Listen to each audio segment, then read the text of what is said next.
Folks, welcome to episode 28 of Everything Pro Wrestling. Everything Pro Wrestling is a show by the fans for the fans. And the show would be nothing without our guests or the fans who watch it. So, today we have a special guest.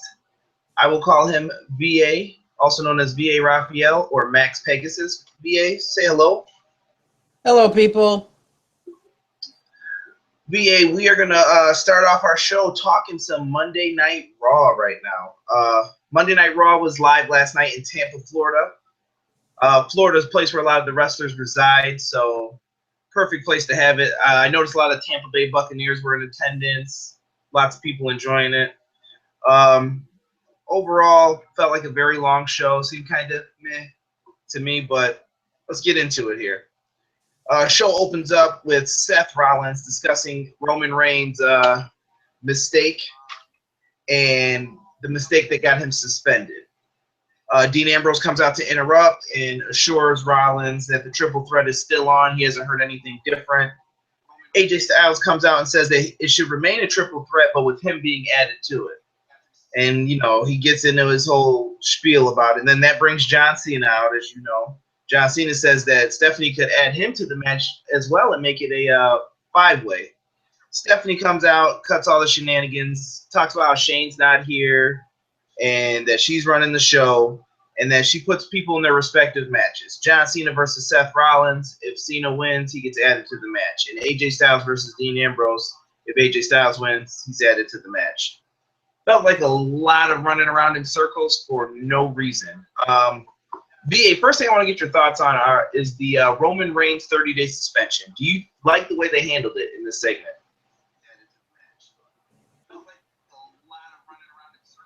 VA? I'm getting like Did we lose you? 15 seconds ago. Can't hear you, VA. I'm hearing you twice. So I'm hearing you live, and then I'm hearing you like 15 seconds ago as well. You might have another window open. Let me close. Let me close the window. So I'm hearing and I'm hearing you. All right. Technical difficulty, folks. Bear with us. I must have had to hang out up on another window. That's fine. Let me just close that window. Yeah, your mic's cutting in and out too, so I don't know if you're moving away from it or whatever, but give me about a minute to fix the mic issue. all right. Well, I'll give my thoughts on it then, folks. As far as Roman Reigns and the 30-day issue, I like that it was addressed. I guess that's the main focus and most important thing.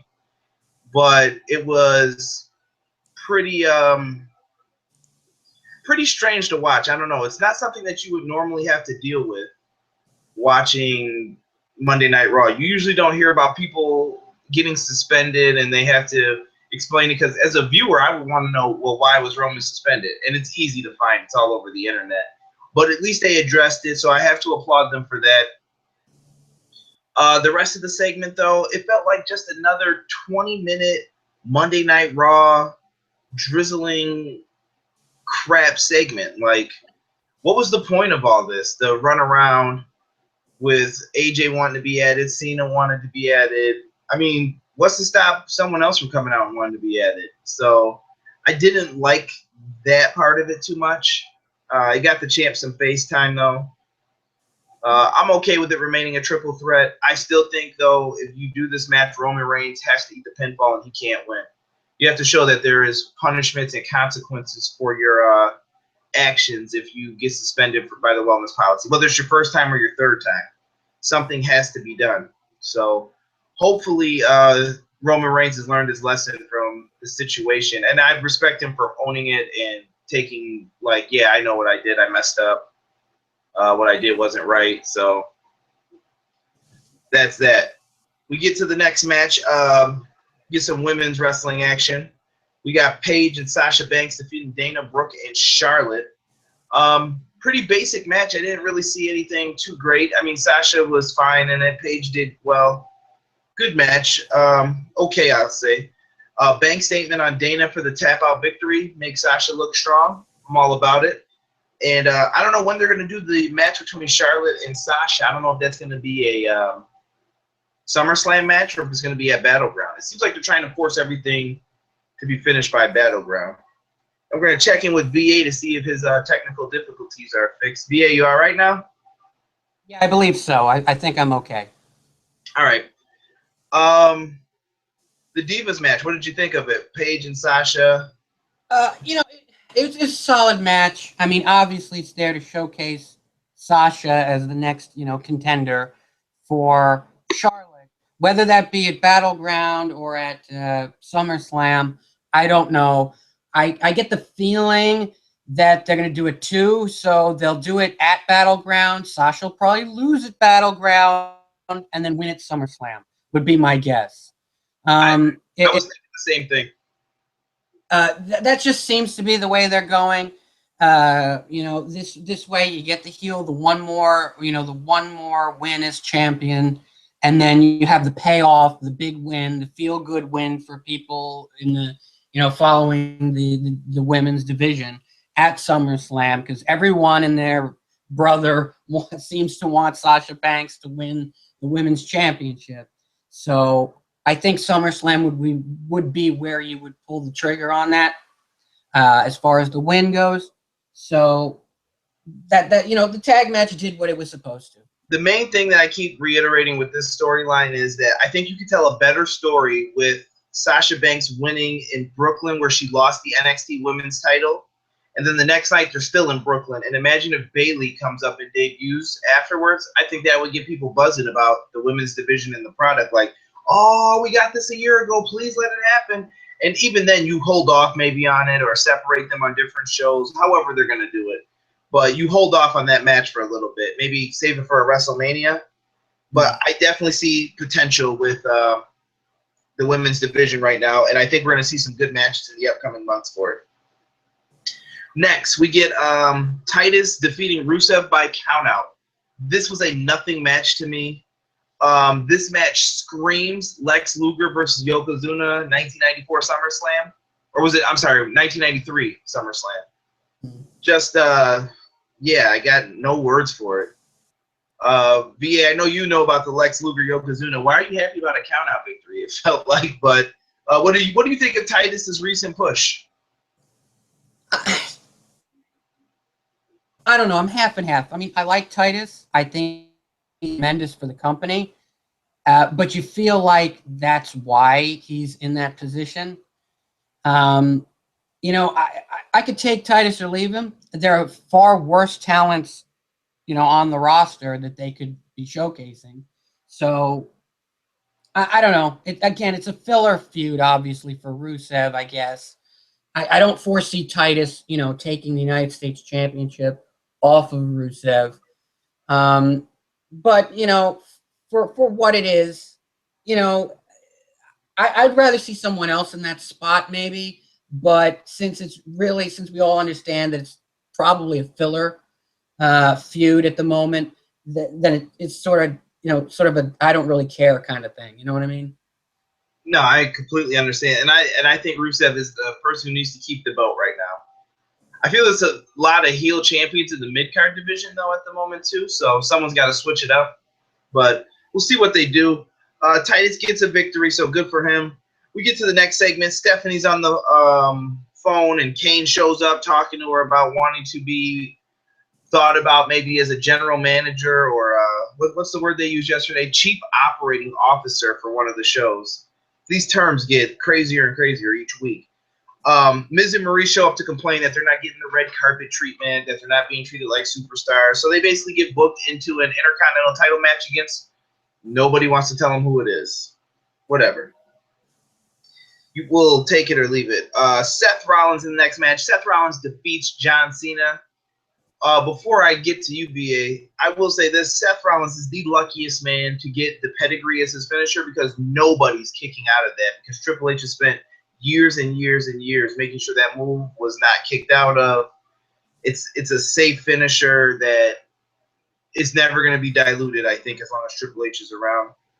But Rollins defeats Cena in a good match. VA, how are you feeling about both these guys since they returned? The match seemed a little rusty, and Cena still seems to be calling out spots very loud. So what do you think of both of them since they've returned? Yeah, I think there's still both of them. You know, you could tell they're still both trying to get back into the full blast, 100%, swing of things. My main problem with the match between Cena and Rollins was the finish. Now, I don't mind the Bullet Club, whatever you want to call them, the club, the Bullet Club, whatever, interfering, costing Cena the match. I don't mind that. What I mind is that Cena looked so strong leading up to the interference, and then it's like, oh, one pedigree and you're down. Had they been gone through like a drag out, like they were both like winded, and then the Bullet Club came out, and then Rollins hit the pedigree, I would be less inclined to be, oh, this is, the obvious thing, what have you. But to me, for Cena to, basically start dominating toward the end of that match, and just to be put down, boom, one pedigree, that doesn't sit quite right with me. Most people are going to talk about the interference, and that's, I guess, what they're supposed to, what we're supposed to be talking about. But to me, point of watching the finish, but the match was served.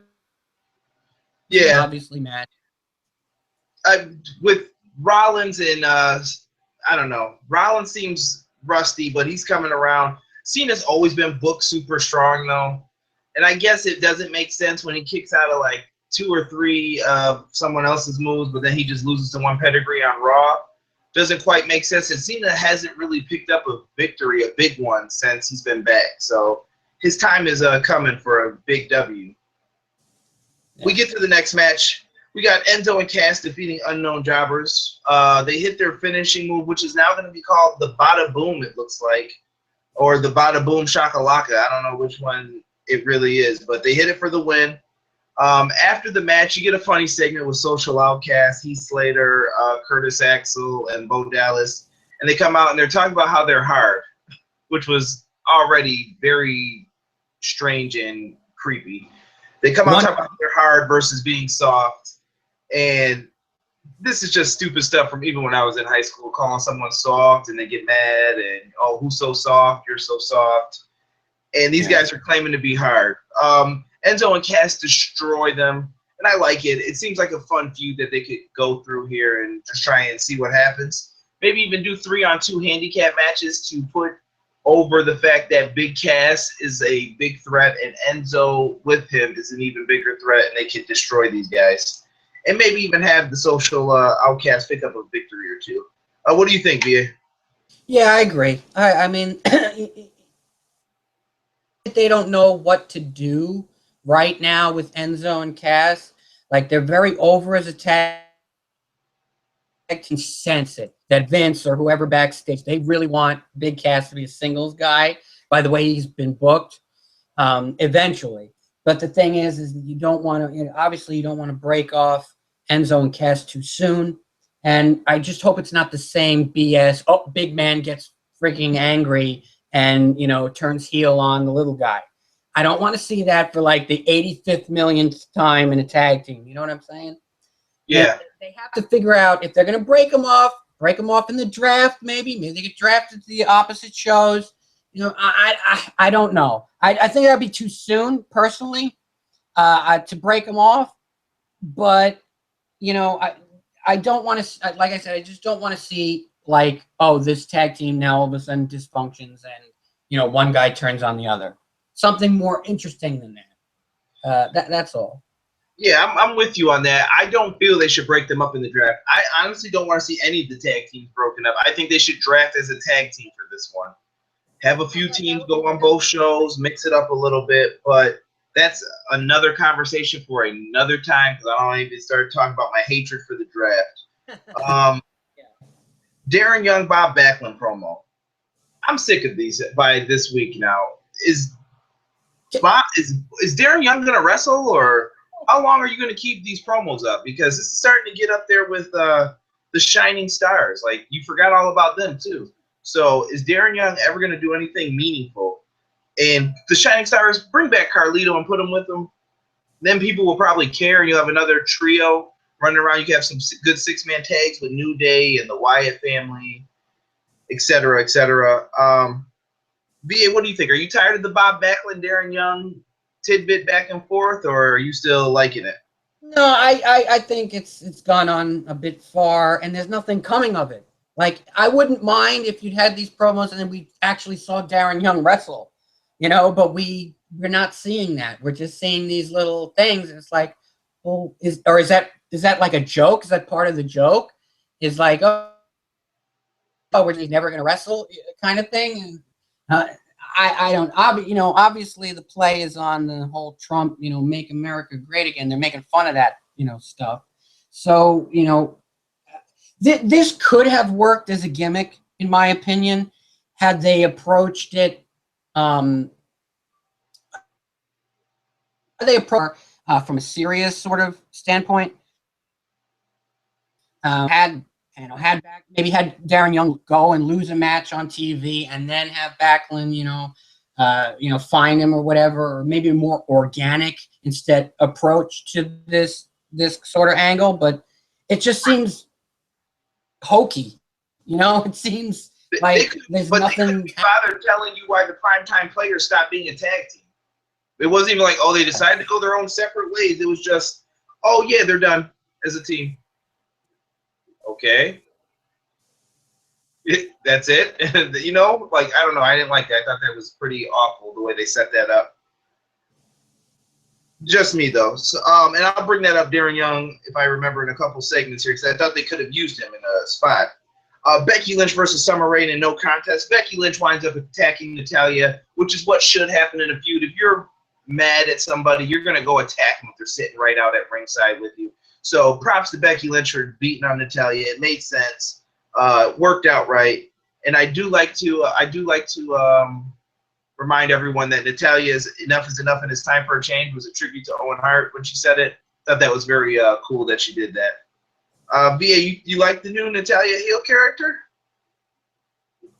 I'm gonna say lukewarm, because it seems, you could tell that when she does the heel character, it's kind of a forced thing for her, because you could tell when she was on the mic and ringside, that she was sort of saying similar things over and over, didn't how to get herself over as a heel there on commentary, partially probably because she's been a face for so long now. She doesn't have that.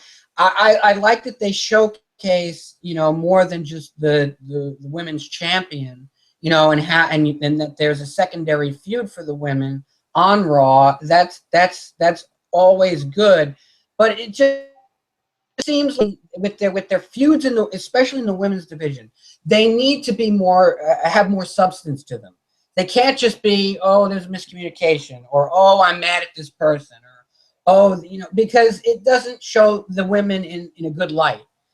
There has to be more meaningful things to fight about than what they're given, with their story angles. But I mean, for what they're given, that's good. We'll probably get great match out of Natalya and Becky. That I can almost guarantee you. So I'm all for that. But like I said, there needs to be maybe a little bit more substance to what they're fighting about. But that's just me. No, I agree with you on that. They have to make these matches feel important. They have to find reasons to make them feel important. That's on creative and Vince McMahon to do that, not the fans or anyone else. Find the reasons to make people want to watch these matches. We get to the highlight reel with Jericho. Sets up a match basically at Battleground with Sami Zayn, Kevin Owens. I did like that they both, Kevin Owens super kicked him and Zayn big booted Jericho in the face when he was doing his little drink it in man stuff. It looks like this is going to be the end of the feud at Battleground. I'm hoping that they make it like a Falls Count Anywhere kind of match or something. I don't think anything was announced, but hopefully that gets set up for me. But overall, though, I think everyone did their part, made Jericho look smart. Yeah, there's no Jeritron 5000, whatever he calls it, because I know you two are going to want to pull each other's, put each other's heads through it. You guys are going to want to brawl, so we're not going for any of that garbage right now. So Smart that Jericho did that, set himself up. I like that both guys turned on him because they were all just in Money in the Bank. Very cool. And I think Zayn and Owens have the potential to steal the show that night if they give them the amount of time they need to do it. Yeah, I really like this segment from the standpoint of building that the match. Jericho did a phenomenal job, being the go-between, sort of pushing both sides, and being that obnoxious character. I want him to be in that situation. He's just so good at it, and it really helped, like he said, and it's the truth. The fact that Zayn and Owens were in there with Jericho elevated even more than it already is. I mean, people are into the feud, already, no matter what. It's already built organically between the two. But just having that last sort of build up towards this hopefully, the last match between the two. I agree with you. It's got to be some kind of a match, some sort of stipulation, last man standing, or falls count anywhere, or something that makes it absolutely definitive, the end. I'm going to assume that they're going to get drafted as separate shows. That just seems to be the logical conclusion. Or this is a feud that you can always go back to. It could be a Rock Triple H. This is something you can always fall back on, whether the roles are flipped. They could become a tag team, and then you fall back to this. It's something you can always go back to. Yes. I think that they have a good opportunity to do well on Battleground, like you said, given the proper amount of time. But I want to see I don't want to see a Ken from Sami Zayn. I want to see in that match. Obviously, you want to see. I mean, that's what you want to see as the blow off between these two. So I hope the match is presented that way. The two guys just going at it like absolute, balls to the walls. Hard hitting. I don't want to see. Yes, Sami Zayn's going to do some of his, aerial stuff and whatnot. But I want in the match to be cut to a minimum in favor of a more organic, feeling fight. I know what you're saying. You want it to be a physical, brutal match. You want to see real fists thrown. You don't want to see garbage, basically. I completely agree. I respect that. That's why I think the stipulation needs to be in there that there is no DQ, so that there's no way that you're like, that should have been a disqualification. What were they thinking? What were they doing? But I'm hyped for the match. We get to Miz's random Intercontinental title match. The mystery person could have been Darren Young right here, I felt, as well. Finn Balor teased something on Twitter. I'm known not to fall for any of Finn Balor stuff, so I expected the worst of the worst here. And basically, that's what happened. No offense, Kane. Kane comes out as Demon Kane, which was like, all right, cool, whatever. And he comes out. Miz ends up losing the match via countout because Maurice fakes an ankle injury, which they made it seem like, oh, maybe she did get hurt. It felt awkward when you're watching it. Kane gets the victory, and Miz walks out with the title. And then even backstage, you find out Maurice faked the injury, and, oh, you should have won an Emmy, babe. And then he kisses her, and you're like, oh, I hate the Miz. And it got the heat it deserved. I felt it was awkward from a storytelling standpoint for why they did it and how they held on to it the way they did. I mean, they explained it. It's just, in the heat of the moment, it still felt weird. I don't know if I would have did it that way if I had the book. So, what did you think of the match? If you go back and watch that match, at least I thought this when I was watching it live. Maurice's fall off of the apron was like the biggest soccer thing that you've ever seen in your life. Because it's like, oh, no one did anything to Kane wasn't near her, the ref wasn't really near her, and she does this huge backflip flop kind of looking thing, and I don't know. To me, it looked so fake, beyond fake.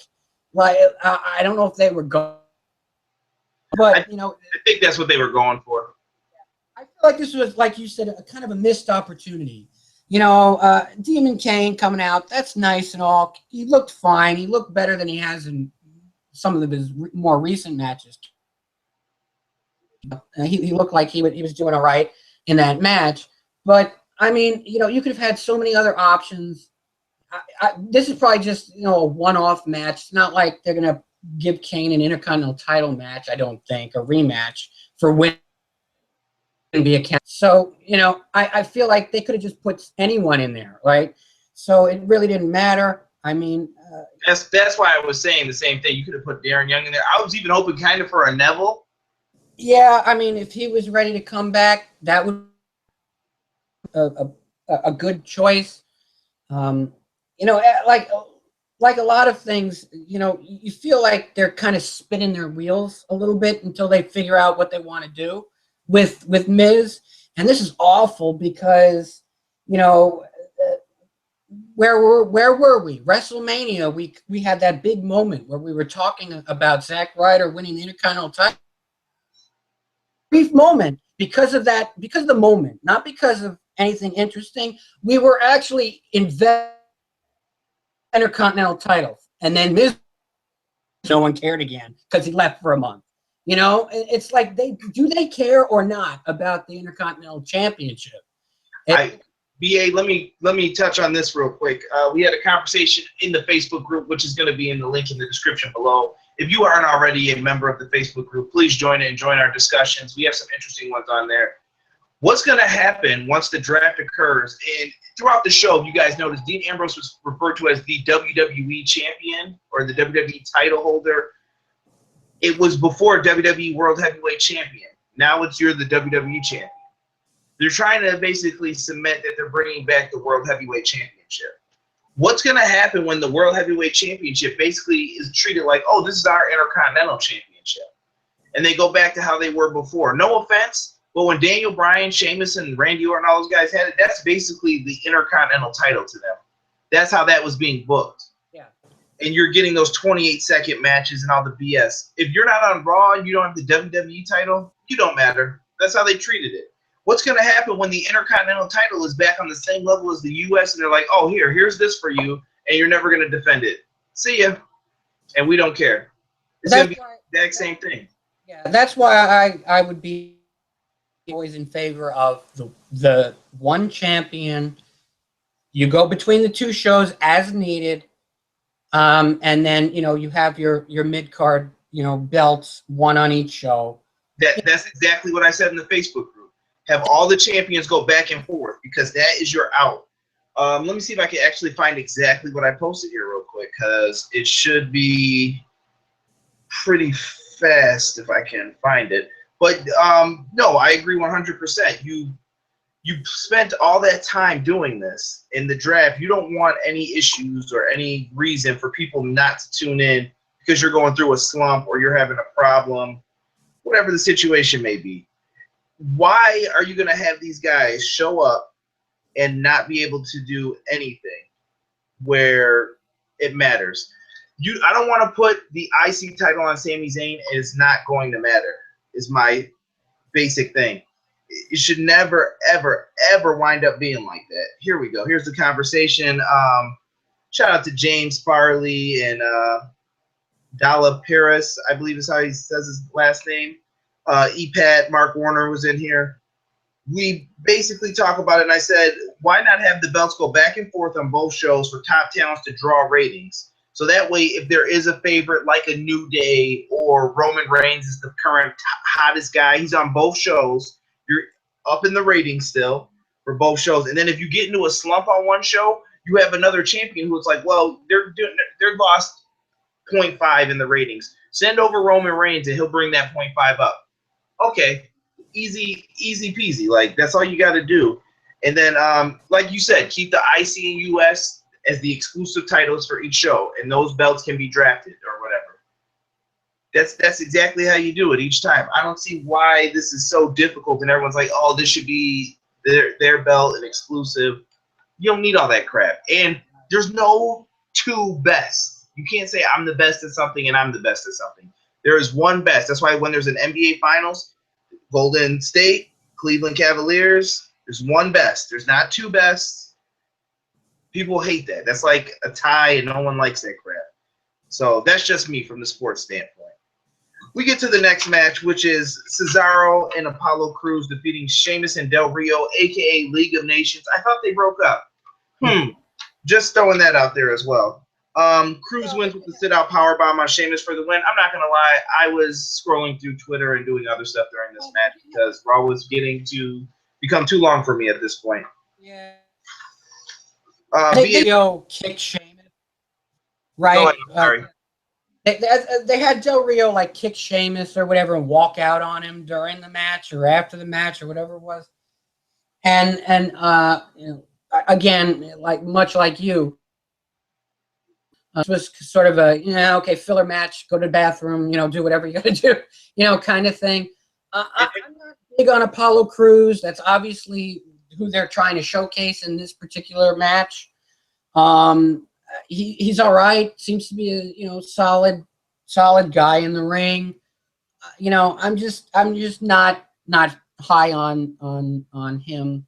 He needs character development, I feel, for him. I love Cesaro. Cesaro's just in the spot in this match, so can't complain. He's in feels nothing. Del Rio. Go ahead, BA. I'm sorry. It is what it is. It's basically you want to get Del Rio and Sheamus and all of them on the show. I don't know where they're going with. Maybe they're not going anywhere with the whole Del Rio kicking Sheamus or whatever. But maybe just to show, oh yeah, the League of Nations is gone, and whatever, they don't like each other because Sheamus and Del Rio don't like each other. So maybe that was it, and that just showed that. You would hope that was the logic. You never know with WWE. We get to Dean Ambrose and Stephanie. I almost said Stambros. What am I saying? Dean Ambrose and Stephanie interact backstage. There was nothing to it. I didn't really care. Dean asked her something about if she wanted an autograph. Here comes my segment of the night. Actually, right here, it's actually the New Day. They come dressed out as the Wyatt family. Big E's wearing overalls and a fake beard. I believe Xavier was dressed up as Luke Harper, and Kofi was dressed up as Eric Rowan with a fake butt or pillows or something in the back of him, in that jumper he wears, the green jumper. And basically, Wyatt family comes out, does their usual stuff with the words, and I like the fact that they've been playing off Xavier Woods is either scared or he's listening to Bray Wyatt. They haven't really explained what it is yet. It seemed more like fear after watching yesterday, but I'm very interested in this feud. And it's interesting because it's two opposite teams. New Day's been nothing but comedy since they've been around, since they've had their heel turn and what they've become. And you have the Wyatt family who are serious all the time. There's no laughter with them. There's no nothing. So this is interesting to me. VA, what do you think? Are you interested by this feud? Do you not care? Half and half. The problem with the Wyatts, as we've said before, is WWE's on-again relationship with wanting to showcase the Wyatts, and it's like they just get shoved in various places, and it's not really meaningful. This seems a little different, which is good. You see the seeds planted for maybe dissension within the New Day, with Xavier being scared or whatever, listening to Wyatt, maybe he's getting to him or whatever. Does this finally losing the tag team championship? I don't know. No, I think this is a way to get the Wyatts a victory as in a 6-man tag match. I mean, you have the 3 Wyatt family members versus the 3 members of New Day. And I think in this match, the way I would present it is that Xavier Woods is possibly going to confront his fears with the Wyatts. He shows up. He's the one. He goes in there. He gets the hot tag. He's on fire. You can't stop him. And then Bray catches him, hits him with the Sister Abigail, gets the victory. No disrespect to New Day. You could have New Day go to SummerSlam and mark their 1 year as tag team champions and still move on from it, but Bray got pushed up still. It's no shot at them. Bray got the victory for the Wyatt family, his team. You know what I mean? I think that helps all parties involved there. Yeah, I mean, this doesn't have to involve the tag team championship at all. Like you said, I mean, it could be, you know, a 6-man kind of thing. Uh, but I feel like the Wyatts almost need those belts now. Because they've been like they need to be legit in some way legitimized at least coming off of, you know, the injuries to Harper and whatnot. Um, I feel that the WWE just doesn't do enough with them, and I feel like it would really help them to be holding the tag team championship. But you know, I could take it or leave it. You know, if it's a 6-man feud, okay, that's great. You know, maybe I'm a little less interested, but I, the Wyatts need something from this feud. Like you said, whether it be Wyatt getting elevated again or whatever, I just feel like there's nothing for the New Day to gain, you know, from this feud with the Wyatts, because they're already super over with the majority of the people. So I don't know. I don't know where they're headed with this. I think New Day's in lame duck mode right now, and I think New Day they're just deciding on who's taking the belts off of them.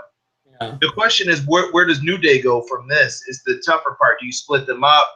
How do you handle the situation? So I guess it's a wait and see thing, but I'm interested in what they're doing with that. That was my segment of the night.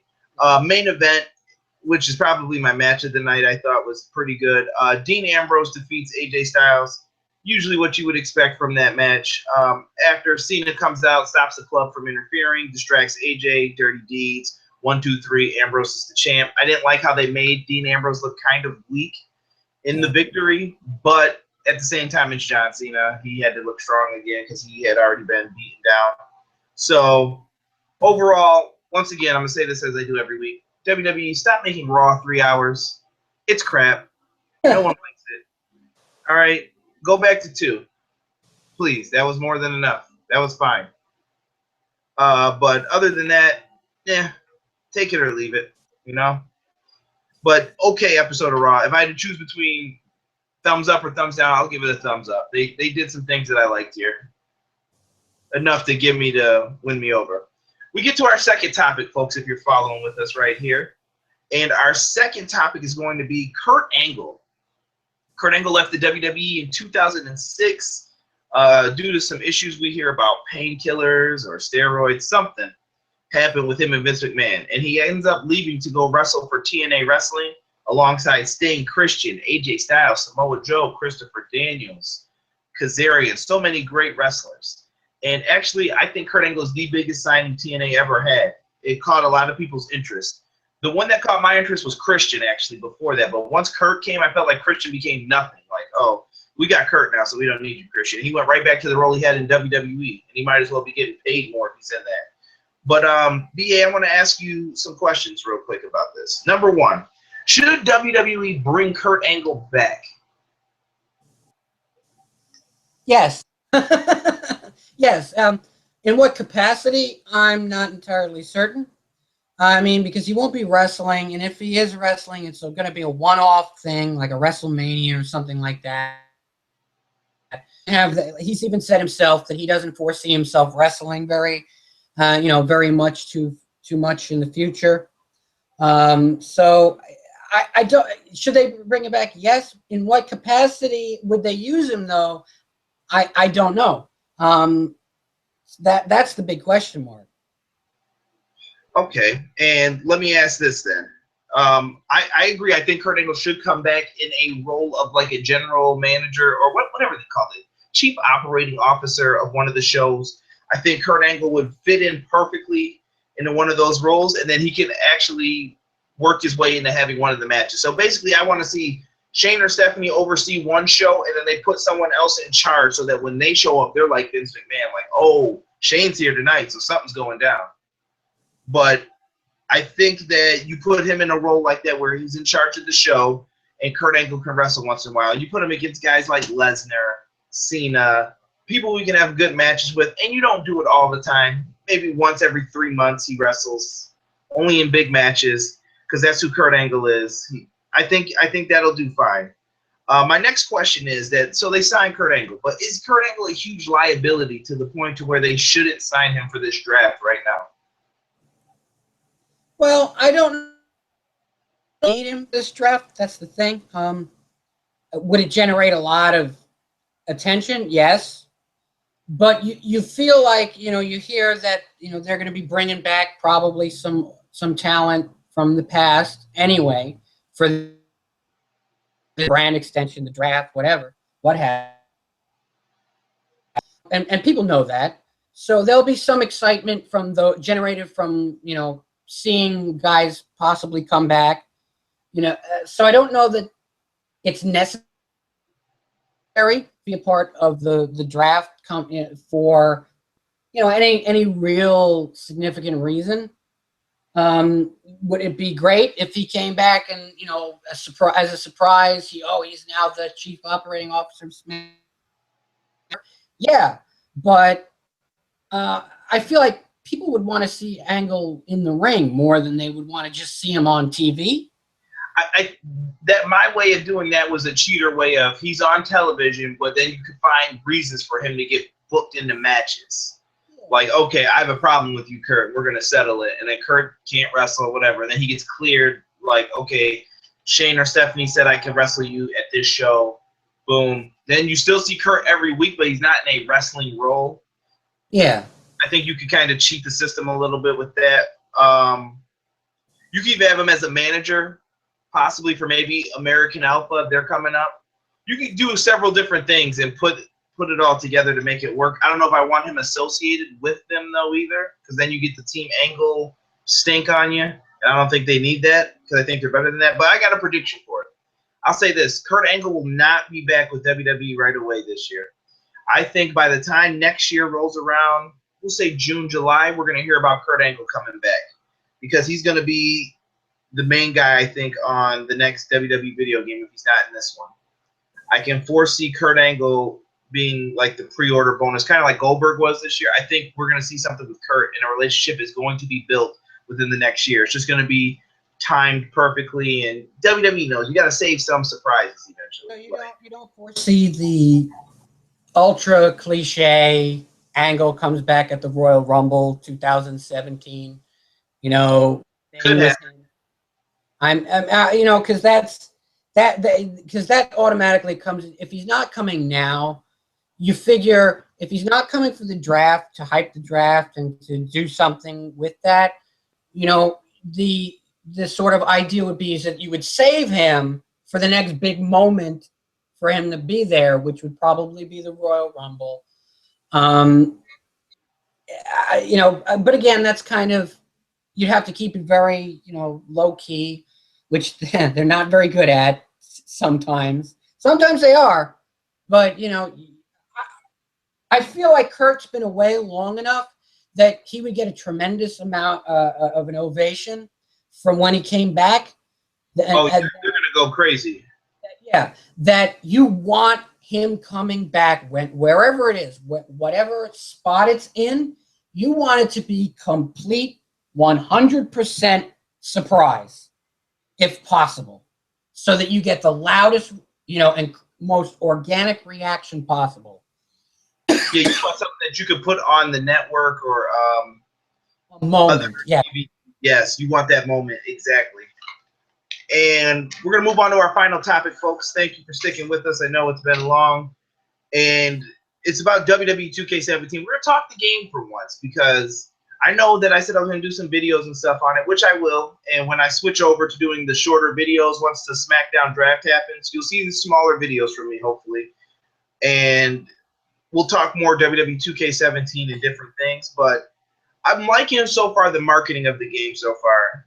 I'm not the biggest Goldberg fan, I will still say, but marketing has been pretty cool. So we got the cover athlete. I predicted it on Twitter. I told everyone I had a feeling it was still going to be Brock Lesnar, and I was right.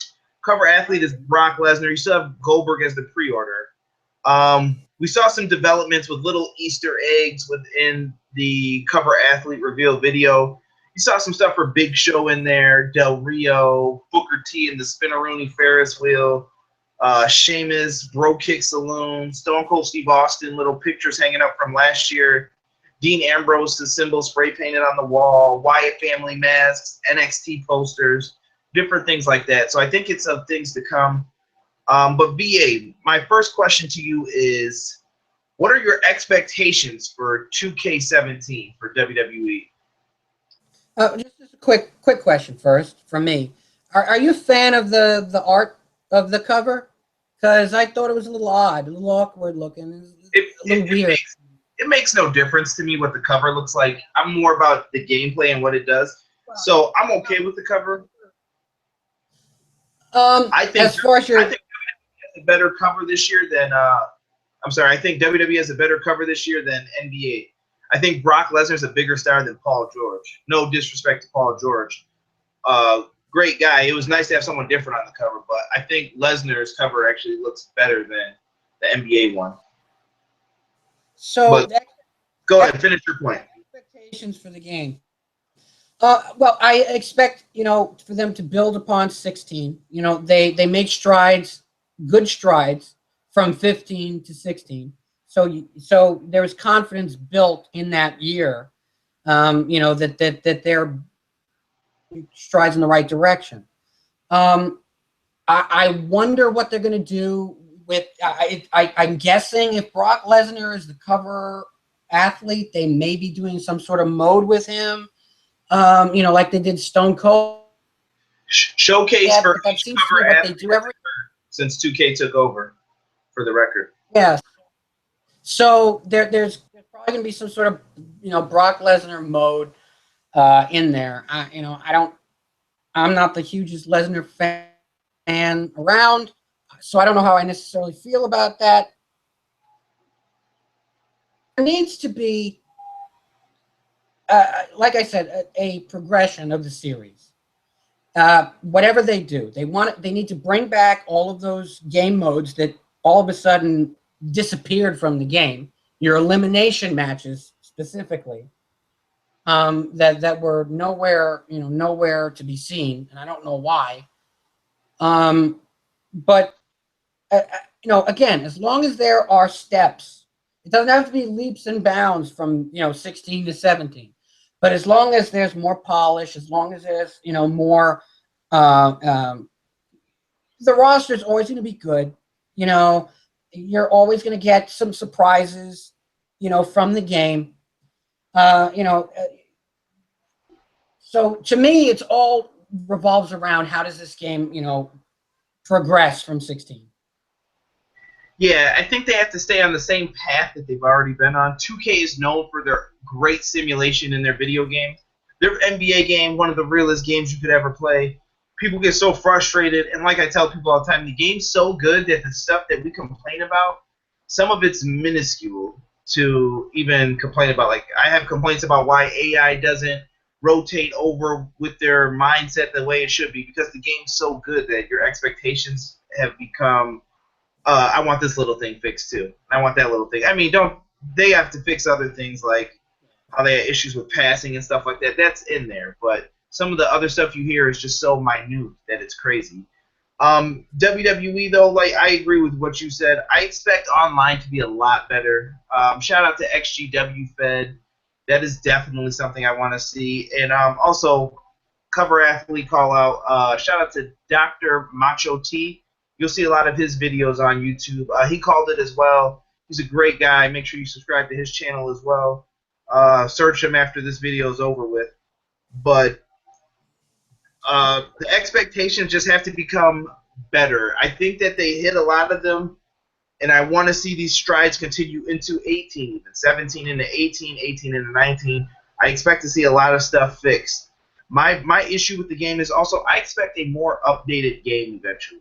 I don't know what they have to tell WWE or what they have to get to make sure it happens, but we need to have it where stuff is updated. This game, I feel like I'm playing from WrestleMania 32 onward, and that was months ago.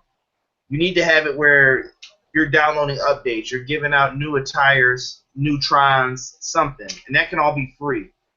I don't know if you feel the same way about that. I know it's difficult to do, but you have to find a way to update this game because sports games are all doing it. UFC, update the stats, something, so that they reflect current superstars every month. Yeah, that would be kind of again that's sort of the very difficult as it relates to a sports entertainment. that's not, driven by real, quote, like other sports games or whatever, or what have you. So that's a little bit of an issue, but I agree. There's no reason why they can't change the tires and update those kinds of superficial things. This is up to a certain point, obviously. Before the next one comes out in the next year. I mean, they need to fix. I feel like there are other things that need to be, addressed. They need to polish their career mode. They need to, make sure that, all of the different modes that they give us, whether, see, I don't know. To me, there might be too many modes right now. Ooh, I disagree. I think there is not enough. I feel like I'll go to one mode, and I'm like, well, the only other thing I could do is either universe, exhibition matches, or go online, and online sucks. And I'm like, well, there's nothing else really to do. What I mean by that is that there's the modes that are there are very flat. In other words, the career mode is nice, but it got the same after maybe 15 minutes of playing it. How many times you can have Renee Young ask you, how do you feel about this match? So, and the same with Universe. How many times are you going to book a card and play it? So maybe they need to take away in order to add more. I guess that's what I'm trying to say. Like, do they need to take away the modes that they've got now and maybe build the modes, that way? Yeah. In Universe in favor of a complete, career mode, or take away, because isn't Universe right now just a glorified exhibition mode? Pretty much. So, so that's the thing to me. Where, is it nice? Yeah, but it needs to have substance to it if you're going to keep it in as a. That's my main point. Yeah, and last thing, before I have this segment in here, what are some of the things you want to see back? I started writing some stuff down just to get my brain going. You can follow up if you agree with some of these or whatever, but I want to see things like Match Creator come back. A lot of the stuff that was in 2K14 was really good. Match types. I want backstage fighting to come back, where fighting in the crowd, all that stuff. It needs to be more like what we see on television. Guys have been brawling in the back a little bit more lately. Improvements to universe mode, and I want to see online become important again. Just keep it simple how it was in 14 and other games where it worked.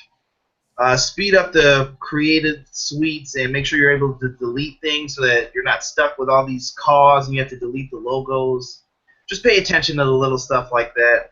And yeah, that's all I got for it. Anything you want to put in? Anything you want to see back in the game specifically? No, not specifically.